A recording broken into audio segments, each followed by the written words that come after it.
আমি কত বোকা ছিলাম। সে যা বলতো তাই বিশ্বাস করতাম। কখনো ভাবিনি এত সুন্দর করে কথা বলা মানুষটাও বদলে যেতে পারে।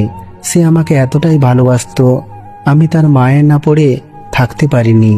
সে যখন বুঝতে পারলো আমি তার মায়ায় পড়ে গেছি, সে আমাকে ইগনোর করা শুরু করলো। আর আমি বোকার মতো সেগুলো সহ্য করে ভালোবাসতাম।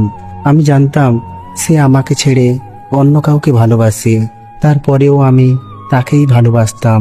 ভেবেছিলাম হয়তো সবকিছু ভুলে সে আমার কাছে চলে আসবে, কিন্তু আমি যে তার কাছে এতটাই বিরক্তকর হয়ে যাব সেটা আমি কখনোই ভাবিনি।